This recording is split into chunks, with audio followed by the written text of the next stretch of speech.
Hey, does your street machine turn heads like it turns tires? Wait till you see what we turn you on to right now. Today on Horsepower TV, our favorite Firebird gets a real pro paint job. We'll follow the experts who give it a real trick paint and body beauty treatment. We'll take you to Florida for a racing and show car festival for bow tie guys and gals, plus some tips on how to give your street machine a show-off shine for the next cruise night. So hang on for Horsepower TV. Hi, welcome to Horsepower TV. Because of our name, working on high-performance machines like this gorgeous 75 Vega is what we're all about. Now, this one's got a blown small block and all the rubber needed to hook it up. Plus, we like the way it looks. After all, making an impression is all about having one that looks as good as it cooks. Now, this 39 Chevy here is a real good example of how an eye-popping paint job can turn a plain platform into a real traffic stopper. You might remember my 91 Firebird here from our Project Budget Bird build-up. Well, it's what I'd call a 50-50 car. You know, it looks great at 50 feet and 50 miles an hour, but up close, man, this bird's lost some feathers. This deck lid here is badly faded, and the rear bumper's showing more cracks than you'd see at a plumber's convention. And this hood's got more chips than a Las Vegas casino, plus this bumper looks like it went a couple of rounds with Mike Tyson. Clearly this Firebird needs a facelift. Yeah, but we don't have a paint booth or the special equipment needed to do the job right, so like a lot of you, we need to search out a good body shop. That's right. One of the best ways to find a good body shop is through word of mouth. Now, car shows and cruises are a terrific place to start. In fact, that's where we heard about a great little shop that's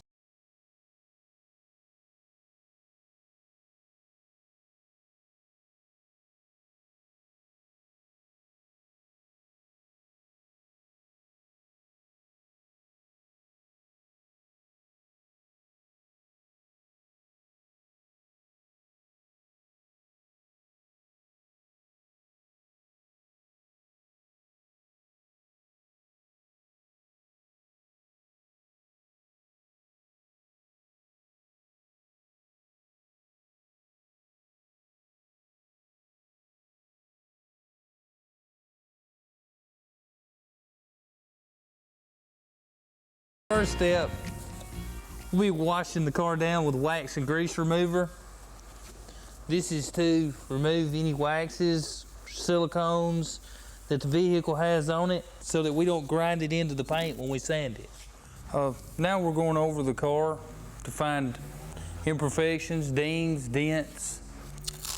And what we do is we like to mark each one with a piece of masking tape as we find them. So when we start to fix the car, we already know where all the dings are in it. Scott and his partner Ray Farrow next use a grinding wheel with 36 grit on those spots so that the filler will adhere to them. They use a dual action sander on the rest of the body so that the paint will stick. And it's got to have scratches in it. The paint has to have something to bond to. If it's slick, it'll fly back off. The ground down dings and dents are covered with plastic filler, then hand sanded and finally feathered out with the DA. Everything but the body gets covered with paper before another wipe down to get ready for primer. The next step to the process will be to spray a good 2-part catalyzed primer on the surface to fill scratches. And also, we're going to use 3 coats of primer on this, so we'll have a good base to block sand this on to make sure the car is straight. Ray then gives it a dusting of black paint as a guide coat. And what that does, when you block it down with 180 grit on a hand block, if you've got any black showing, you either need to sand it some more or you may have to do some more filling. Those banged up bumpers are then completely stripped with a grinder. Okay, while Ray and Scott finish prepping the rest of the car, we'll take a short break, but we'll come back and show you how they put the color to this bird right after this.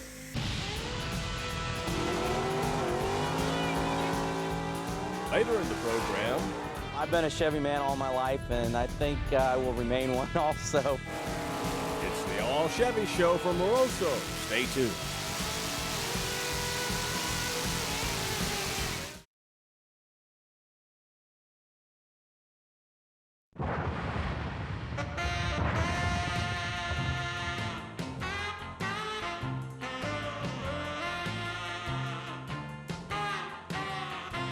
May look like camouflage, but this is how our Bird's bumper turned out, all stripped and ready for primer and paint. In fact, the whole car's about ready. So we sent Chuck across town to a special place to get us covered. You bet. Now, I'm at the PPG Training Center in Nashville, where they take the high-tech paints of today to a colorful finish. This is one of 20 state-of-the-art centers in the country where automotive painters learn about the latest PPG products and the proper ways to use them. Well, it looks like we came to the right place. Now, John, the bodywork on our Firebird is just about done. What's our next step? We need to consider the primers, the primer surfacers, and the primer sealers that we're going to use. The primers will give us our corrosion protection and our adhesion that we're looking for. The primer surfacer will be used to fill up any imperfections that we may have. And the primer sealer will give us a good uniform ground coat for coverage. Well, speaking of coverage, we're ready for the top coat next, I guess. What are our options there? Well, top coat systems have come a long way. We're going to be using the base coat clear coat system, which is great because it's very easy to apply, plus we do have the added benefit of the durability from the clear coat. Man, that sounds great. Now, I guess we're about ready to make some color. What do you say? We're ready. All right. We go to our color chip book where we will go ahead and look up the color code. We pulled off the ID number off the vehicle. We look up WA8774, gives us our paint code number, and then we go to our computer where it'll give us our formula. Hey, Ron, how's it going? All right, Chuck. We've loaded in our 3-quart formula now for our color, and as you can see, there's 6 different shades of mixing bases that will actually determine what shade of red that we're looking for. So this is our accumulated amount that will actually determine our color shade.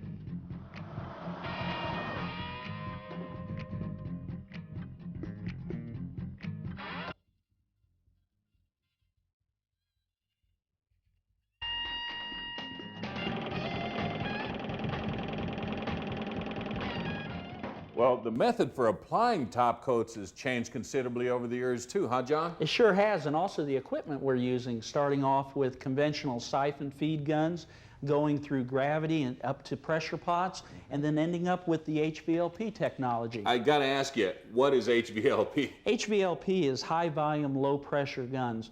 These guns are very good at transfer efficiency, getting the material to the surface, not putting it up in the air. These guns are very environmentally clean. Meanwhile, back at Street Legends, the Bird's bumpers get several coats of 2-part epoxy primer. Oh, and remember that guide coat of black paint applied earlier? Well, now's the time to block sand it to find and fix any low spots before the car goes to the paint booth. In the booth, Scott and Ray again wipe the car down with grease remover to ensure it has a pure, clean surface to work with. Then Ray applies a sealer on top of the primers. After it dries, Scott starts applying the base coat paint we saw mixed earlier at PPG. The paint, of course, will be followed up with clear coat. The clear coat will dry overnight before a thorough buffing and bolting various pieces back onto the car.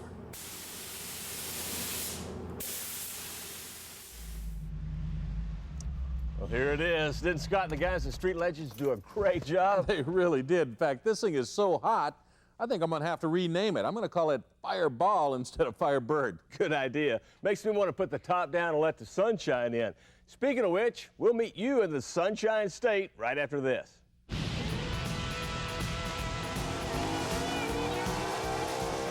From Pro Stock trucks to Bone Stock classics, they're all Chevy powered and all coming up on Horsepower TV.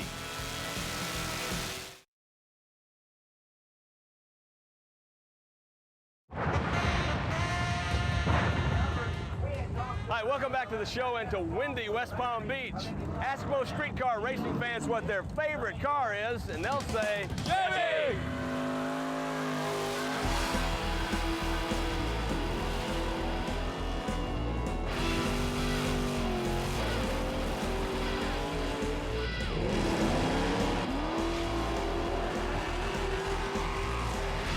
Come to this annual event at Moroso, and if it's not a Chevy, it better have a bow tie under the hood. I've been a Chevy man all my life, and I think I will remain one also. Just love to be out here with the Chevy people.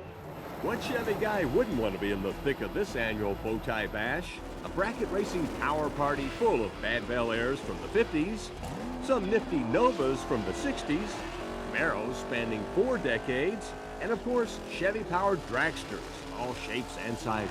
It's just all Chevrolet. There's no Dodge, no Mopar, no Fords, no Pontiacs. It's only Chevrolet. We kind of like Chevrolets an awful lot. And that's what makes it special. I built the car. Jan's the driver of the car. Does real good with it. We've been running it for a while. It's been built for 6 or 8 months or so. And we run low 9s with it.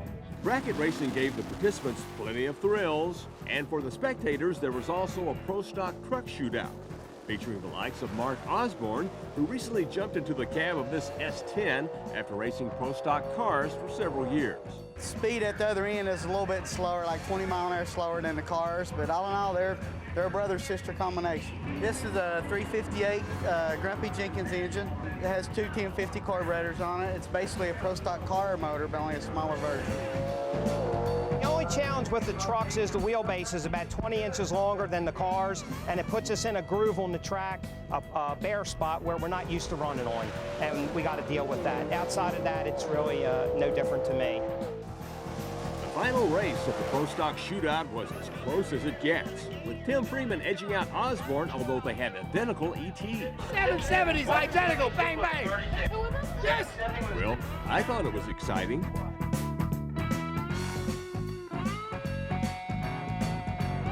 Of course, if you don't like to go, you can always show.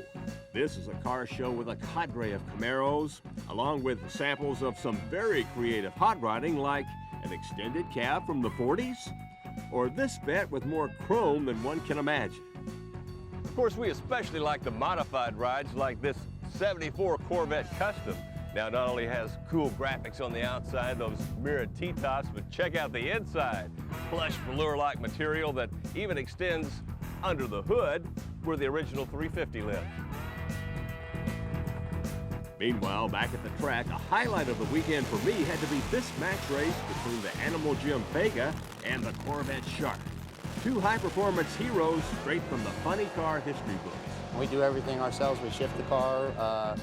You know, like the new funny cars, they just push buttons and the car goes by itself, basically.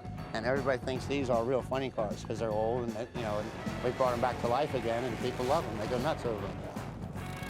Ah, what memories, what thrills. Yeah, this is the place to be.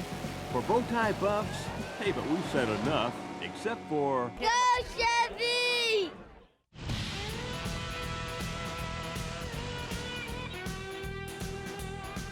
From chasing away chips to reviving old chrome, some cool car tips are just ahead.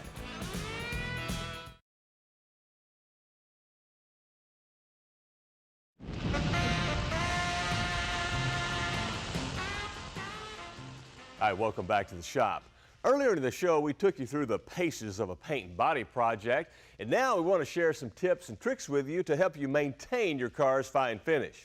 That's right. Now, if you hit the highway regularly, like I do in my 66, sooner or later, you're going to find yourself in the chips. And we're not talking poker here. But you don't have to pay a visit to the paint shop. Instead, you can fix it at home, and here's how. First, you take one of these rust eliminators that we got from Eastwood to clean the accumulated rust, dirt, and wax from the chip. Then use their Pro Touch micro brush to apply paint to the chip. Now, it's going to take several applications because you want to fill the chip so it's higher than the surrounding paint. Once it's dry, use this sanding spool that comes with the kit to smooth it out. Then finish it off with a polishing compound and a coat of wax to seal it off.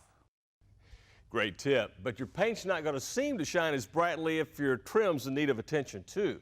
Now, most window moldings are made of stainless, and you can buff them to a chrome-like finish. First step, though, is to get them off with a tool like this one.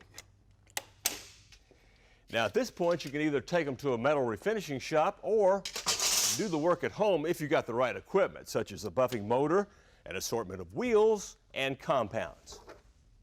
You start with a more aggressive wheel like this spiral sewn buff, using a stainless compound as a cutter.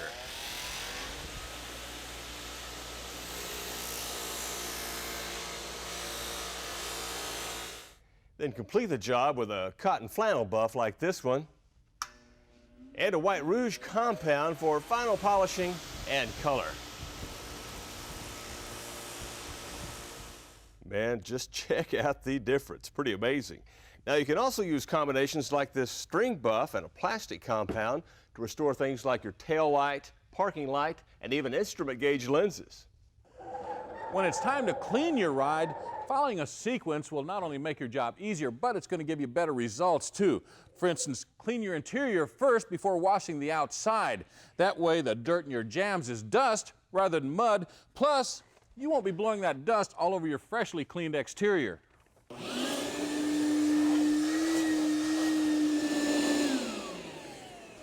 Well, now is a good time to tackle any stains we might find in here. Oh, looks like some old coffee here. Now, since the rest of the carpet's in pretty good shape, we'll just spray on some of this carpet stain remover we got from Lifter 1, give it a minute to work in, and blot it right up. Of course, you don't want to overlook the upholstery either, and if you've got leather like this, well, you can clean and condition it with these non-alcohol based products from Lexol. When it's time to clean the outside of your car, here's a tip. Use 2 buckets of soapy water, one for the body, one for the wheels, tires, and wheel wells. That way you'll keep most of the road grime off your paint. Now, here's some tips for once you get started. You'll want to pre-rinse the car to remove heavy deposits of dirt and road grime. Now, one of the things I like to do is start by washing inside the doors. That way, any water that runs out later will be clean, and you won't get the rocker panels dirty. Another detailer tip is wash your car starting at the bottom and work your way up. Then rinse from the top down. Now, that way you won't get any spotting or streaking caused by minerals in the water. Also, when you're rinsing, use your hose at an angle to create a sheeting action that removes the suds evenly. Did you know that studies show cars that brush regularly have fewer cavities and a lot less wax buildup around badges and emblems?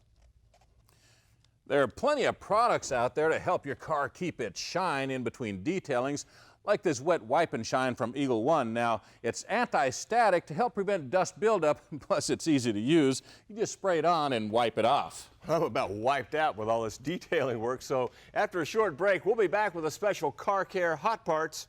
Hang with us. Oh, you missed a spot. No way.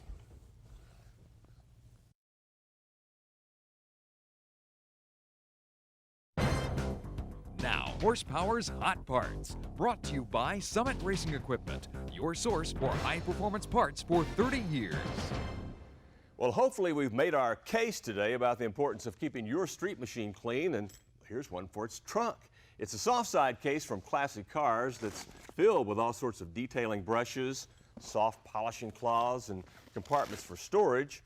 Plus, inside there's this pre-cut foam that's designed to hold all your cleaning supplies. Now, you can bag one of these for your car for right around $125. Of course, once you're at the car show and your ride's all cleaned up, well, you can maintain that freshly detailed look with this duo of dusters from Summit Racing. They come with their own plastic case, and the fibers are especially treated to attract dust without scratching your paint. Now, the best part is they'll barely scratch your budget too, under $17 for the pair. While we're on a roll, let's look at some products for keeping your wheels and tires in show quality shape. Now, for best results, you want to use a product designed for each application, like these from Eagle One. Now, their A to Z wheel cleaner works safely on all aluminum wheels, while their tire cleaner here is designed to make your black walls black again. Then you can finish the job with their satin finish tire shine. Now, it's easily applied using their contoured tire swipe. And speaking of swipe, okay, that's the best segue I could come up with. Let's steal a look at next week's show. We'll tweak the tranny on an '84 Camaro with the shift reprogramming kit that puts new thrills into grabbing gears. We'll install a new shifter in our Firebird for shorter, solid throws. We'll show you some options and cam drives for your rod's ride and take you to one of America's top cruise spots. And remember, high-performance fun is what this show is all about. Fire this thing up. Let's see if it cooks as good as it looks. Horsepower TV is an RTM production.